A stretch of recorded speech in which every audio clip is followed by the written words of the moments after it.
friends! Welcome to the first episode of my new YouTube series that I'm doing called Revisited. In this series of videos, I'm going to be taking a look back at some of my older songs and talk about the process of writing them, recording them, if anything exciting has happened since they've been released. And I'm just really excited to do a deep dive on some of these tunes with you guys. I posted my video announcing this new series and had multiple of you request that I start with Warrior. It was already the song that I was planning on starting with because I feel like it's had the most interesting and lengthy journey. So without further ado, let's revisit Warrior. My husband and I were living in St. Simon's Island, Georgia, which is a pretty small beach town. It's the first place that he got a job after grad school. And it is where I posted my very first video ever in 2011, Greatest Song Ever Written, which ended up getting enough momentum that I had some subscribers. I had been putting out some of my original music, and I had this idea that I wanted to see what it would be like if I wrote a song that was from the perspective of a book character. I think I had just gotten to a point in my life and in my songwriting where I wanted to step outside of my personal experiences and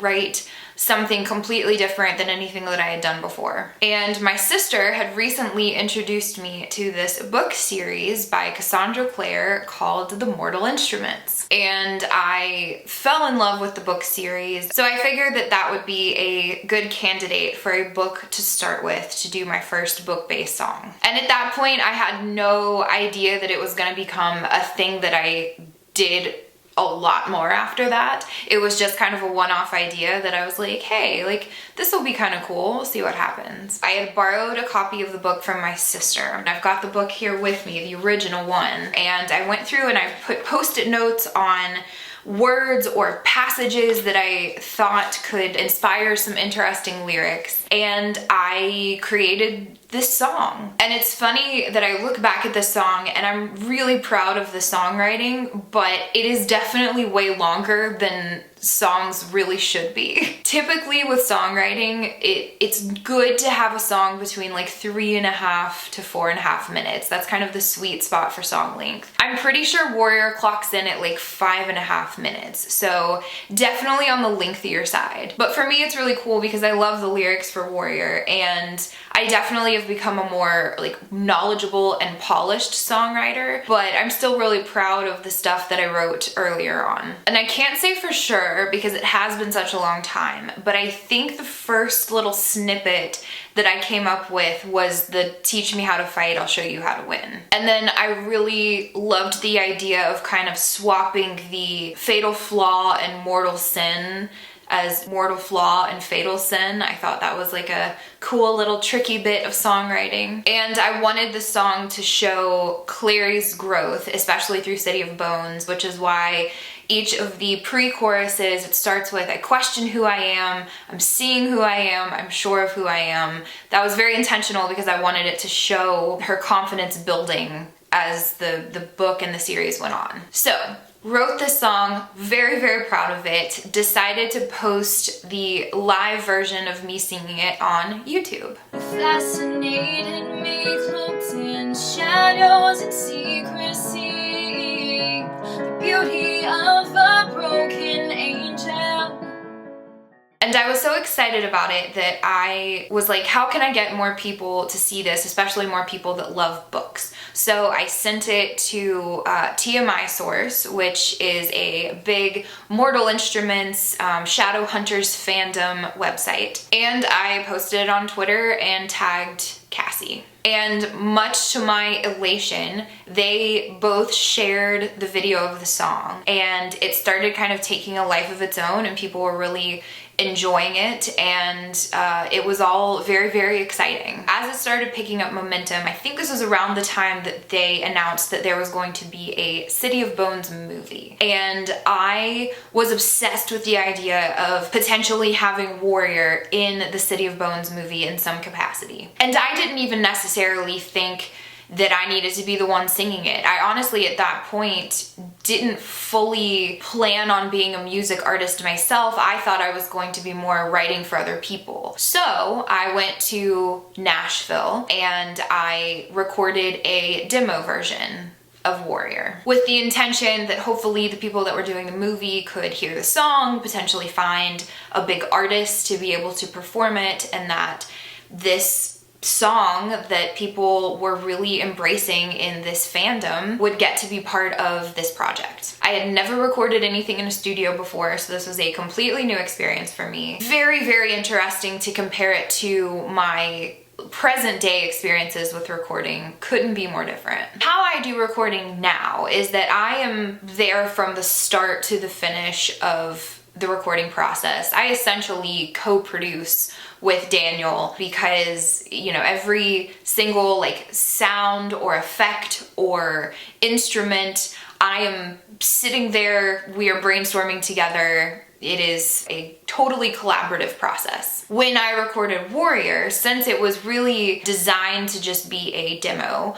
I went in, I laid down the piano, and I sang the song a couple of times so they could, you know, piece together a good vocal take, and that was it. And after that, the guy that was the producer is the one that put in all of the string sounds and basically anything else that was in the song. He put it in, sent it to me.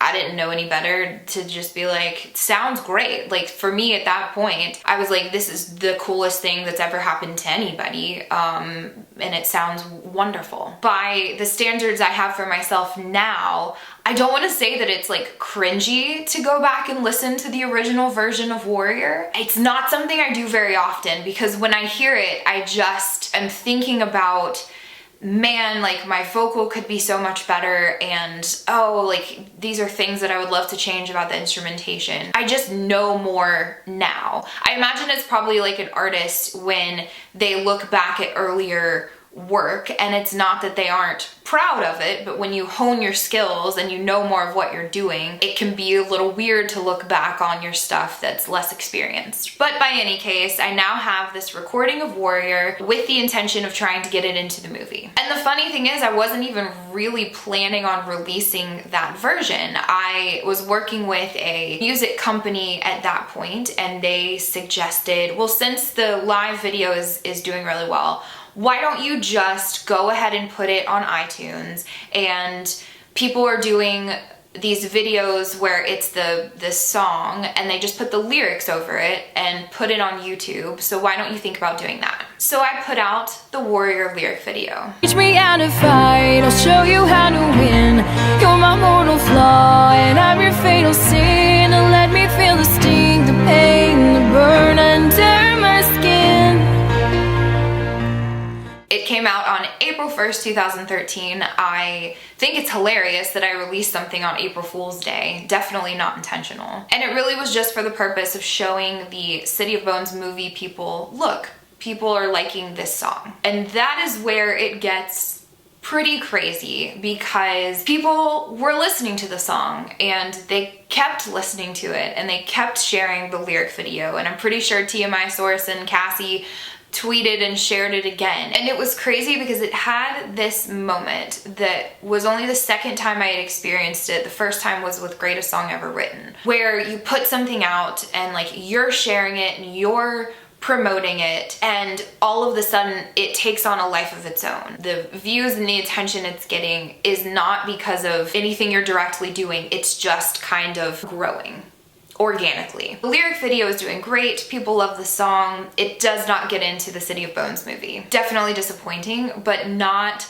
unexpected. Movie and TV sync licensing, which is the songs that are played during scenes or in credits of movies and TV shows, that whole world is very complicated and hard to break into. So looking back, I mean, obviously it didn't make it. It was the demo version of the song, but I was still incredibly disappointed. Even though the movie didn't do great at the box office, there was still an expectation that there was going to be a City of Ashes movie. So I asked my listeners to send me an email of why Warrior should be in the City of Ashes movie, and I got like 300 plus emails. I still have them. I was going through them yesterday in preparation of making this video, and it still is just mind-blowing to me how at that particular point in my career, which was still pretty new, I had that much support for Warrior and for people really wanting to see this song created by a fan in the movie. Meanwhile, I've got some cool other things happening. One of my listeners named Lorna, she designed the 3 Warrior lyric bookmarks, I'll put a picture here, that I still have for sale. I still put them out to this day because I just think it's really cool that it was designed by one of my listeners. And I had gotten enough funding from my Kickstarter campaign that I was able to record an entire album, my Porcelain Heart album. In 2014, I released Porcelain Heart. It had the original version of Warrior, and then it had a live acoustic version with guitar that was really beautiful. Pictures come to life, wake in the dead of night. Open my eyes, I must be dreaming. And I believe it was around that time that I had had so many people ask me how to play Warrior on piano, and I am absolutely garbage at doing tutorials. So I had somebody make sheet music for Warrior and put that up so that people could play it on their own. Around 2015, 2016 was when they announced that they would not be doing a City of Ashes movie, but that they were going to be doing a Mortal Instruments show, and it was going to be called Shadowhunters. And since I knew more about the typical sound of songs that go into projects like this, I wanted to do a new version of Warrior to fit in more with that. So I teamed up with Daniel and we did the Warrior remix, which is still hilarious to me because it is actually not a remix. A remix is when you take the original vocal and do a new track to it. We just did a completely new track. So I inaccurately named it the Warrior Remix, and it is a lie. Put me to the test, I'll prove that I am strong. Won't let myself believe that what we feel is wrong. I finally see what you knew was inside me all along.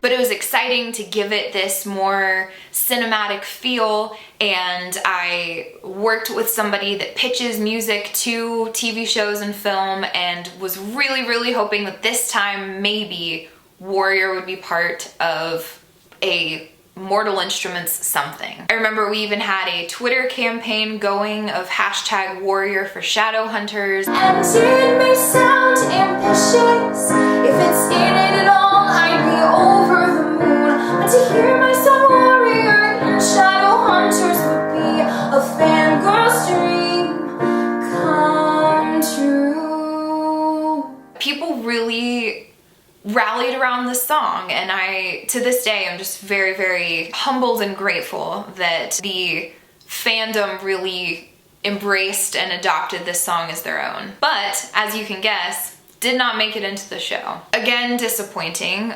Became a little less disappointing after I actually watched a few episodes of the show. But I made my peace with the fact that I tried my best, didn't work out, doesn't take anything away from the value and the meaning of the song. So since then, there have been a couple of other cool Warrior related things. In 2016, I got to travel with my dear friend Megan to VidCon in Chicago, and it kind of just happened by accident, but I got the opportunity to meet Cassandra Clare. She was so lovely, and she took me back to her green room, and we just kind of hung out and chatted for a little bit, and then I went to her official signing, and it was a really cool full circle moment because I actually got to have her sign this copy of City of Bones that I used to write Warrior, and she said, "For Beth who sings like a beautiful bird."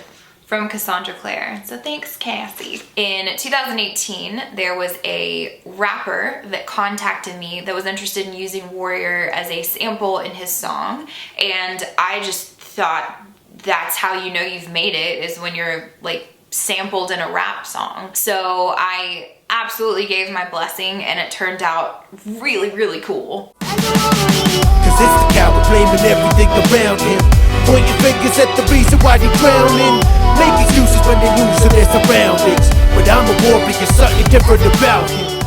And then a couple years later, in 2020, I knew that I wanted some cool new merch and found a very talented artist named Haley, and she did, I'm actually wearing it today, the design for the Warrior shirts and hoodies, which are no longer available. But I didn't want this design to go away completely, so I now have Warrior posters available. And now here we are. It is 2022. The original version of Warrior has been streamed on Spotify alone over 15 million times. The lyric video has, I think, 4.7 million views. And next year is gonna mark the 10-year anniversary of this song, and I am thinking up some exciting ways to celebrate. I definitely want to do some new merch. I am thinking I want to record a cool anniversary edition music video. I've got lots of options and I want to do them all. I'm excited to celebrate the song with you guys next year. None of it would have been possible without